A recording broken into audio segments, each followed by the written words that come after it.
रहा था हेमंत कहाँ चले गए, हेमंत कहाँ चले गए, हेमंत कहाँ चले, ऐसी टेंशन हो गई थी ना हम लोगों को दोस्तों, क्या ही बताऊँ आपको। डर गए थे हम लोग सभी की सभी।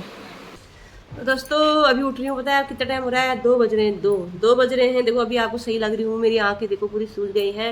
1 महीना हो गया दवाई खाते खाते, दवाई खत्म हो चुकी थी। तो कल की खुराक खत्म हो गई थी। तो कल शाम को मैं 10 बजे से मुझे जुकाम लगाया, 10, 11, 12, 1 बजे जब बर्दाश्त नहीं हुआ, फिर मैंने गोली खाई ऊपर वाली जो बाहर से केमिस्ट से लाए थे। उसके बाद मैंने गर्म पानी पिया। मैं 2 बजे सोई हूँ और फिर मोटर चलाई थी। उसके बाद 6 बजे अलार्म बजा, पतिदेव जी ने बंद करने के लिए उठे। तो छोले भिगाए थे रात में कि सुबह छोले बनाऊंगी बच्चों के लिए, तब तो मैं अच्छी थी। तो बेटी भी ले जाएगी नाश्ता, क्या करूँ, मेरी ज़िंदगी झंड हो रही है। और उसके बाद क्या हुआ, उबाली भी नहीं, पतिदेव जी ने बोले मैं रख देता हूँ उबल जाएगी। तो सीढ़ियाँ आ रही थी, मैं सुन रही थी, तो उबल गई थी, उठने की हिम्मत नहीं थी, पूरा शरीर दर्द। उसके बाद फिर उठी मैं 7 बजे, झकझक सी होती है ना, बच्चे जाते हैं तो यार मैंने बोला मेरा तो रोज़ का ही हो गया है, अब मेरी बेटी भूखी जाएगी। फिर इन्होंने बोला चल मैं बना देता हूँ। वो उठे हुए थे, उनको नींद नहीं आई थी, तो उन्होंने बना दिए थे छोले। उसके बाद क्या हुआ मुझे कुछ नहीं पता। फिर उसके बाद मैं इतना सोई ना, मतलब सुन तो रही थी बाहर का सारा कुछ, पर दर्द शरीर में बहुत था और उठ नहीं पाई थी मैं। भाभी का कॉल भी आया है, मैं उठा नहीं पाई थी। तो अभी देखो ठीक हूँ ना, अभी ठीक हूँ। तो फिर अब ब्लॉगिंग करने लगी हूँ और काम भी करूँगी। ये देखो आँख सूझ गई, ये अच्छी ये आपको पूछो तो नहीं जा कुछ बड़ा मिल गया कि इतना पानी निकलता है नाक से ना, इतना पानी निकलता है और छींक, इतना छींक है। और पता नाक वाली दवाई भी थी, उसको डालो तो और छींक है, यहाँ दर्द, यहाँ दर्द। पता नहीं कैसे जुकाम हो गया यार, लग रहा है दिल्ली छोड़नी पड़ेगी, मुझे जाना पड़ेगा दिल्ली से, कसम से कह रही हूँ मैं। अगर मेरा जुकाम यहाँ सही नहीं होता है तो मैं फिर गाँव चली जाऊँगी, मैं हमेशा के लिए गाँव बस जाऊँगी मैं। मुझे अपनी ज़िंदगी चाहिए है भाई, जुकाम ने मेरा पूरा ज़िंदगी तहस नहस कर दिया इस साल तो। बाप रे बाप, पंखा नखरे दिखाते हैं बहुत ज़्यादा। ये देखो, हाँ तो चल रहे हैं ना, ये बनाए हैं पति देवी ने छोले। तो ब्लॉगिंग की शुरुआत कर देती हूँ यहीं से। हेलो दोस्तों, नमस्ते और पहला कैसे आप लोग ठीक होने वाला, मैं एकदम बढ़िया छूँ। आप लोगों को स्वागत है मेरे एक नए ब्लॉग में, दीपा विष्णु देवी उत्तराखंड ब्लॉग में। ब्लॉगिंग कर रही हूँ मैं आज और उठ रही हूँ 2 बजे। उसके बाद भी थोड़ा थोड़ा कुछ ना कुछ तो मैं दिखाती रहती हूँ। काम तो मैं आज भी करूंगी, काम थोड़ा छोड़ूंगी मैं, जो ठीक हो जाती हूँ ना मुझे दिक्कत नहीं होती है। वो देखो कपड़ों का ढेर मुझे ब्रश करनी है, जिसमें से एक पोटली मेरी बेटी करेगी, एक में मैं करूँगी, क्योंकि मेरे कपड़े मैं करती हूँ, पापा के वो कर देगी। वो जीन्स वगैरह रहती है ना, जलने का डर नहीं रहता है। तो ऐसा हो रहा है यार मेरा, कसम से कह रही हूँ, मेरी पता नहीं, मैं इतना चहकती महकती रहती थी ना, किसकी नज़र लग गई पता नहीं, मुझे नज़र ही लग रहा है। चहकने हो गया यार, कब जुकाम होगा, जुकाम सही नहीं होगा चली जाऊँगी मैं गाँव, चिपका तो फिर किचन में भी आ गई थी। मैंने दोनों आटा तैयार कर लिए हैं गोद के, थोड़ा मडुआ मिल गया था तो मैंने मडुआ की रोटी, मुझे बहुत ज़्यादा पसंद है। गर्मी में फिर स्वाद नहीं होता ना, पहाड़ों में तो अलग बात होती है, ठंडा मौसम होता है। तो फिर जल्दी से ना सभी को नाश्ता वगैरह कराती हूँ, अपने लिए भी मडुआ की रोटी बनाती हूँ मैं। मडुआ की मुझे बहुत ज़्यादा पसंद है। उसके बाद ना साथ में मैं सारा काम कर लूँगी, किचन का निपटा लूँगी, किचन भी साफ़ कर लूँगी, बर्तन भी धोऊँगी साथ में। उसके बाद ही बाहर निकलूँगी, गर्मी बहुत ज़्यादा हो रही है, पसीना पसीना हो जा रहा है। आप लोग ना बने रहना मेरे प्यारे से ब्लॉग में, छोटा मोटा मैं दिखाती रहती हूँ, आप लोगों को शेयर करती हूँ। पसंद आए तो आप भी एक लाइक ज़रूर करना, शेयर करना।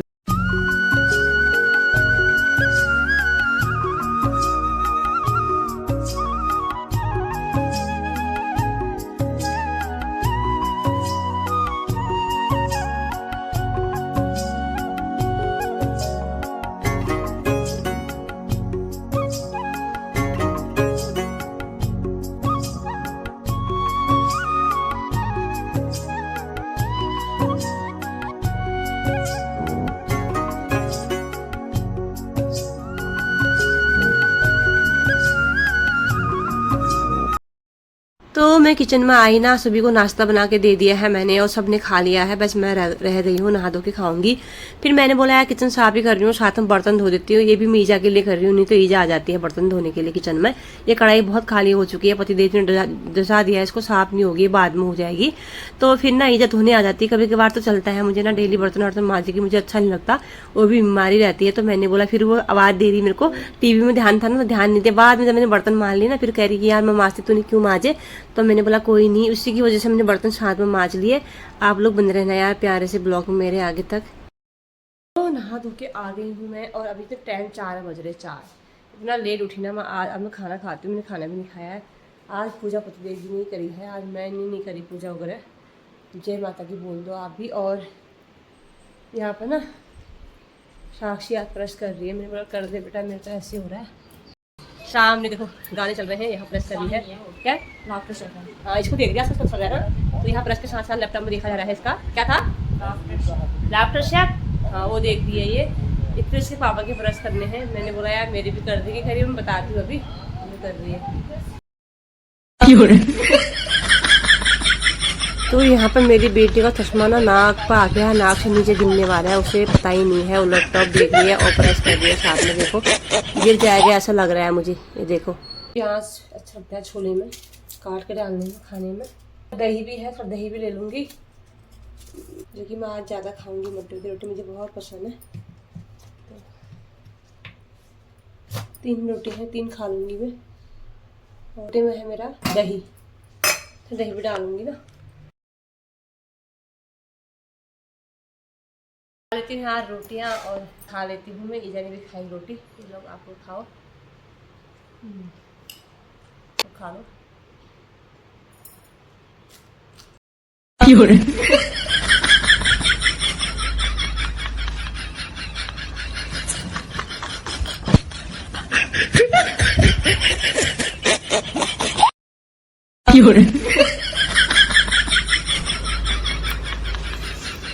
मुंह खोल के सो रखे थे ना, मैंने ऐसे किया नाक में बुद्धि लग गई मुझे। मुंह खोल के आ गई हूँ। साक्षी बना के लाई है मस्त अदरक वाली चाय।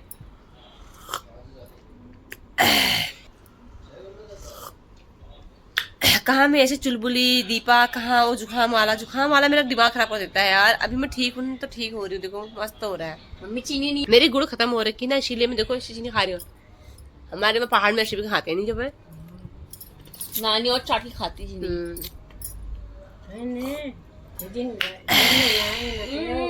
तो पी लेती हूँ मस्त अदरक वाली कड़क चाय। आप लोग भी पी लो अपने घरों से। फिर शाम को खाना पीना बनाऊंगी। हेमंत आएंगे, हेमंत आज ऑफिस गए हैं। ये जाओ बस नहीं बोलने नहीं दे रही है। हाँ दोस्तों, तो पहले हमारे पहाड़ में क्या होता था ना, जब मेहमान आएंगे उनके लिए चीनी होती थी, बाकी लोग की गुड़ की चाय पीते थे। और चीनी भी ना गिलास में डालनी होती थी। उस टाइम पे यार गांव में ऐसी था, गरीबी भी थी और चीनी हाथ में रख के खाते थे घर वाले। अब तो चीनी घर वाले खाते हैं, मेहमानों को गुड़ देते हैं, क्योंकि गुड़ सबको पसंद है ना, इसीलिए। पहले की बात कुछ और थी, आज की बात कुछ और है। रात को ऐसे ही हुआ था, हेमंत टाइम पर सो गए थे, यहाँ नहीं आए वो खाने के लिए, तो उनने बोला दीदी मैं आज बाहर से मंगा के खाऊंगा। उसके बाद क्या हुआ था ना, वो सो गए। हल्की हल्की एसी की हवा चल रही थी कमरे में, काम बहुत था उनको ऑफिस का भी, बाहर गए थे थक गए थे भाई, वो सो गए गहरी नींद में। मेरी बहन के फ़ोन आने शुरू हो गए, मैंने किया नहीं उठाया। मुझे इन्हें दिन में मैसेज कर देती थी मैं आज ना बाहर से मंगा खा रहा हूँ, आप मत बनाना। तो मुझे पता था, मैं टेंशन हो गई। पतिदेव जी गए वहाँ, इन्होंने गेट ही नहीं खोला, घंटी बजा के पागल हो गए। फिर घर आए, इनकी स्कूटी भी पार्किंग में लगी हुई थी, फिर हमें और टेंशन हो गई। फिर दोबारा गए, जब जाके बेल बजाई, जब जाके इनकी नींद खुली, टीवी चल रहा था रूम में और फ़ोन की घंटी की आवाज़ कम थी, कह रहे हैं फ़ोन की बेल भी नहीं बजी उनको। तो ऐसा हो जाता है कभी कभी ना। हेमंत ने डरा दिया सभी को भाई कल। फाइनली हेमंत कमरे में सो रहे थे, घराटे की नींद लगा रखी थी उन्होंने। तो मिलाती हूँ हेमंत से, आपको बात कराती हूँ क्या क्या हुआ था करके। तो यार शाम भी हो गई है और अब शाम के खाने की पीने की तैयारी। हमारे हेमंत भी आ चुके हैं, देखो हाय गाइस। हेमंत भी कमाल कर देते हैं कभी कभी, देखो।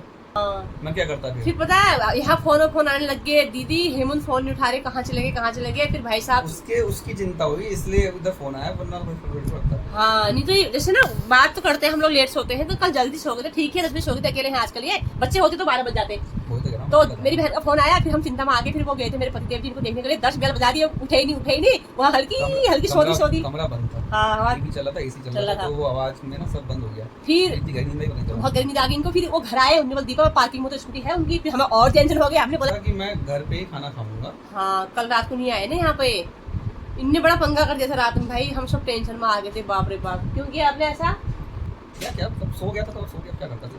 हाँ परसों रात भर हेमंत सोए नहीं थे यहाँ पे, जैसे मैंने बताया था कमर में दर्द हो गई थी, उड़ गए थे। उसके बाद कल ही जैसे इन्होंने बोली थी कुछ और खाऊंगा आज करके, इन्होंने भाषण वगैरह खा लिया और एसी चला दिया होगा, टीवी यार कहीं गए होते तो पक्का स्कूटी लेके जाते हो, गए कहाँ। हम लोग कमरे के अंदर क्या जने हो गया है, ऐसे डर गए थे भाई रात को हम अचानक से ना। फिर बाद में देखा तो इनको याद आया कि हाँ कोई घंटी बजा रहा है वहाँ बाहर।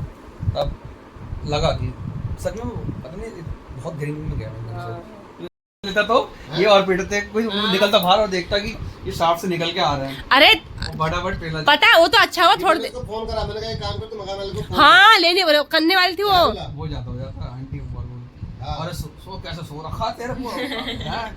ऐसा कैसे सो रखा? कहेगी तन्ने क्या हुआ, हाँ। तन्ने इतनी देर तक सो रखा है, तन्ने सुनाई नहीं देता था क्या? हाँ, बहरा हो गया क्या वो? ऐसी बात वो बोलती क्या हो गया रे हेमन, हाँ। क्यों सो रहा है ऐसे? तुझे तेरे मोहल्ले वाले ढूंढने आए हैं, पूरा मोहल्ला जग गया, तू कहाँ जगा हुआ है? हाँ, हो गया ला रखी। अल्लाह हो गया। ठीक है रखती हूँ। तो भाई रात को ऐसा हो गया था, हमारा हिमुआ पता नहीं कहाँ खो गया था। आलू को क्या बना रही फिर? उठ के बोल रहे हेमन। तो शाम का खाना तैयार हो गया है, मस्त पहाड़ी स्टाइल में मसूर की दाल है, हाफ निकाली है मैंने हेमन के लिए, ये भुनी वाली है। और यहाँ पे मेरे मस्त आलू के गुटके बन चुके हैं, जो कि पहाड़ी स्टाइल में भात बन चुका है मेरा। और ये देखो मेरी दाल है, दही डाल के बनाई है मैंने, मेरे बच्चों को बहुत पसंद है काली मसूर में दही डाल के खाने वाली दाल। ये मेरा सारा देखो खाना लग गया यहाँ पे, सब माहौल में ले आई आज, क्योंकि गर्मी बहुत ज़्यादा हो रही है। हेमंत देखो कह रहे खाना बन गया दीदी जल्दी खिला दो, भूख लगी है। मैंने बोला खिलाती हूँ आप सभी लोगों को, और पंखे भी चल रहे हैं ना, इसलिए मैं ऊपर से आवाज़ डाल रही हूँ। देखो कितना सुंदर लग रहा है ना। मुझे ना खाना पसंद ऐसे ही आता है कि इकट्ठा ले आओ और खाओ साथ में मिलके, तो सभी लोग खाना पीना खाते हैं भी मिलके। डाली डाली फूलों की तुझको बुलाए रे मुसाफिर मेरे उत्तराखंड में, बादलों के ओढ़नी वादियां गीत सुनाए मीठे मीठे मेरे उत्तराखंड में। अरे पिजोरे मेरे पहाड़ को, अरे पिजोरे मेरे पहाड़ को, मस्त हो रहा है हेमन, मस्त है। पानी ठंडो पानी, ठंडो पानी, ऐसी रोटी खा ले एक, ठंडो पानी। देखो तो क्या खाते थे, इन्होंने भी सीख लिया है। इनको मैंने पहले यही सिखाया था, शशिया खाना, दही वाली सब्जी खाना। मैं गाँव से आई थी ना उन दिनों, मुझे ज़्यादा यही आता था, छाछ डाल दो दही में, आलू में छाछ डाल दो, शशिया बनाओ, तो सब सीख लिया सबने। तो मैं भी खाना खा लेती हूँ, सभी लोग खा रहे खाना, आप लोग भी आ जाओ। मेरा ये प्यारा सा ब्लॉग आप लोगों को पसंद आए तो चैनल को सब्सक्राइब और ब्लॉग को शेयर लाइक ज़रूर करना अपने दोस्तों में, अपने रिश्तेदारों में। और मिलूंगी फिर एक नए ब्लॉग के साथ, नई शुरुआत के साथ। तब तक के लिए बाय बाय, जय देवभूमि, जय उत्तराखंड। और मैं छोटे छोटे ब्लॉग जितने भी होते हैं बना लेती हूँ और सब कुछ शेयर करते हुए आप लोगों के साथ। और किन किन को मेरे ब्लॉग पसंद आते हैं और कहाँ कहाँ से देख रहे हैं ज़रूर कमेंट करना। आप लोग सभी बोलते हैं अपने वीडियो में कहाँ कहाँ से देख रहे हो आप मेरे ब्लॉग करके, बहुत सारे कमेंट आते हैं, पर मेरे को तो अभी कोई इतना जानता भी नहीं है, बहुत लोग कम देखते हैं ब्लॉग वगैरह। तो फिर भी मेरे को कमेंट ज़रूर करना। तब तक के लिए बाय बाय, जय देवभूमि।